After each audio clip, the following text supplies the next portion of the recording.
ನಿಖಿಲ್ ಕುಮಾರಸ್ವಾಮಿ ಅವ್ರ ಹತ್ರ ನಾವು ಹೋದ್ವಿ. ಕಳೆದ 10 ದಿನದಿಂದ ಹೋದ್ವಿ. ಆಮೇಲೆ ಇದಾಯಿತು, ನಮ್ಮ ಸದಸ್ಯತೆ ಅಭಿಯಾನ ಆಯಿತು. ಅವತ್ತು ಕೂಡ ರಾಜೀನಾಮೆ ಕೊಡಬೇಕು ಅಂತೇಳಿ 25-30 ದಿನ, ಒಂದು ತಿಂಗಳೇ ಆಗಿದೆ ಸದಸ್ಯತ್ವ ಅಭಿಯಾನ ಆದಮೇಲೆ. ರಾಜೀನಾಮೆ ಕೊಡಬೇಕು ಅಂತ ನೇರವಾಗಿ ನಮ್ಮ ಹಾಲಿ ಅಧ್ಯಕ್ಷರಾದಂಥ ನಾಗರಾಜ್ ಅಣ್ಣವ್ರಿಗೆ ಹೇಳಿದರು. ಆಯಿತು ಬರ್ತೀನಿ ಬಿಡೋಣ ಮಾತಾಡ್ತೀನಿ ಅಂತೇಳಿ ಬಂದರೋ ಹೋದ್ರೋ ಏನು ಅಂತ ಗೊತ್ತಿಲ್ಲ. ಅದು ತದನಂತರ ಈಗ ನಾವು ಕಡೆಯದಾಗಿ ನೋಡೋಣ 540 ಕಿಲೋಮೀಟ್ರು ರಾತ್ರಿ ಇಡೀ ಬಂದಿದ್ದೀವಿ, ನೀವು ಸೀರಿಯಸ್ಸಾಗಿ ತಗೊಳ್ಳಿ ಅಂತ ಕುಮಟಾಗೆ ಹೋಗಿದ್ವಿ ನಾವು 6 ಜನ. ನಾವು ಡೈರೆಕ್ಟ್ರು ಹೋಗಿದ ಮೇಲೆ ಅವ್ರಿಗೆ ಭಾಳ ಅವರು ಕೋಪನೇ ಬಂತು, ಇದೇನು ಹಿಂಗಾಗ್ತಾ ಇದೆಯಲ್ಲ ಅಂಥೇಳಿ.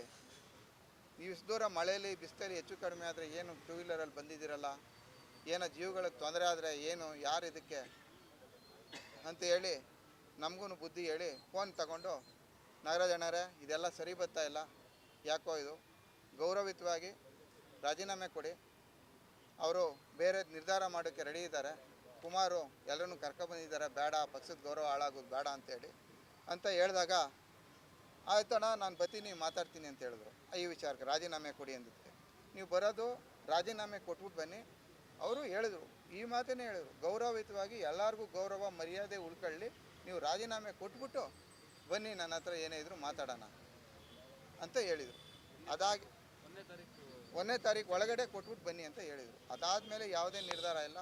ಈಗ ಯಾರ ಹತ್ರ ಹಿಂದೆ ಮುಂದೆ ಅವ್ರ ಹೇಳಿಕೆಗಳು ಬೇರೆ ಬೇರೆ ರೀತಿ ಇದೆ.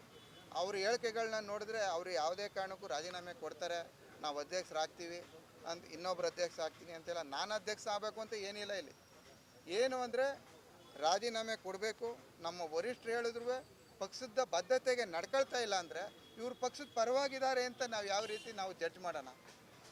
ಎಷ್ಟೋ ರೀತಿ ಜನ ಇವತ್ತು ಸತ್ತೋಗಿದ್ದಾರೆ, ಮನೇಲಿ ಕೂತ್ಬಿಟ್ಟಿದ್ದಾರೆ ರಾಜಕಾರಣ ಬೇಡ ಅಂಥೇಳಿ. ಕೆಲವರು ಬೇರೆ ಪಾರ್ಟಿಗೆ ಹೊಟ್ಟೋಗ್ಬಿಟ್ಟಿದ್ದಾರೆ, ಕೆಲವರು ಯುವಕರೆಲ್ಲ ಇದನ್ನು ನೋಡಿ ಸುಮ್ಮನೆ ಆಗಿಬಿಟ್ಟಿದ್ದಾರೆ. ಈಗೆಲ್ಲ ಸ್ಥಳೀಯ ಸಂಸ್ಥೆ ಚುನಾವಣೆ ಗೊಂದಗಳಾಗ್ತಾ ಇದೆ, ಯಾರೋ ಮಾಡಿದ್ರೆ ಯಾರ ಮೇಲೆ ತಪ್ಪು ಬರ್ತಾ ಇದೆ. ಈ ರೀತಿ ಇದೆಲ್ಲ ನಡೀತಾ ಇರೋ ದೃಷ್ಟಿಯಿಂದ ನಾವು ಕಾರ್ಯಕರ್ತರನ್ನ, ಎಲ್ಲ ಕಾರ್ಯಕರ್ತರು, ನಾವು ಇಲ್ಲಿ ನಮ್ಮ ಪಕ್ಕ ಅಕ್ಕ ಹಿಂದೆ ಕೂತಿರೋರು ಎಲ್ಲ ನಾಯಕರುಗಳು, ಆ ನಾಯಕರುಗಳನ್ನ ಏನು ತೀರ್ಮಾನ ಮಾಡಬೇಕು, ನೀವೆಲ್ಲ ಪಕ್ಷಕ್ಕೆ ದುಡ್ದಿದ್ದೀರಿ, ನಿಮ್ಮ ಊರಲ್ಲಿ ದುಡ್ದಿದ್ದೀರಿ, ಎಲ್ಲ ಶ್ರಮ ವಹಿಸಿದ್ದೀರಿ, ನಾವು ಏನು ಮಾಡಬೇಕು? ಇಲ್ಲ ರಾಜೀನಾಮೆ ಕೊಡಬೇಕು.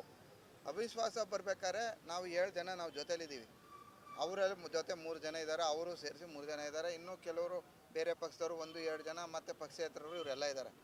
ನಾವು ಅವಿಶ್ವಾಸ ತರೋದ್ಕಿಂತ ಒಂದು ಒಳ್ಳೆ ತೀರ್ಮಾನ ಮಾಡಿ ಇದಕ್ಕೂ ಅವರು ಬಗ್ಲಿಲ್ಲ, ರಾಜೀನಾಮೆ ಕೊಡಲಿಲ್ಲ, ಅವರೇ ನಿಂತು ಮಾಡಲಿಲ್ಲ ಅಂದರೆ ಬೇರೆ ರೀತಿ ಏನು ಮಾಡಬೇಕು ಅಂತ ಎಲ್ಲ ಈಗ ಬಂದಿರುವಂಥ ನಾಯಕರುಗಳು, ನಮ್ಮ ಇನ್ನೂ ಒಂದು ಸಾರಿ ತಾಲೂಕು ನಾಯಕರುಗಳು, ಇಲ್ಲಿ ಬರದೇ ಇರುವಂಥವರು, ನಮ್ಮ ತಾಲೂಕು ಅಧ್ಯಕ್ಷರು ಮತ್ತು ನಮ್ಮ ವರಿಷ್ಠರು, ಇವರೆಲ್ಲರೂ ಇನ್ನೂ ಒಂದು ಸಾರಿ ತೀರ್ಮಾನ ತಗೊಂಡು ಒಂದು ಒಳ್ಳೆ ತೀರ್ಮಾನಕ್ಕೆ ಆದಷ್ಟು ಬೇಗ ಬರ್ತೀವಿ ಅಂತ ಹೇಳ್ತೀನಿ.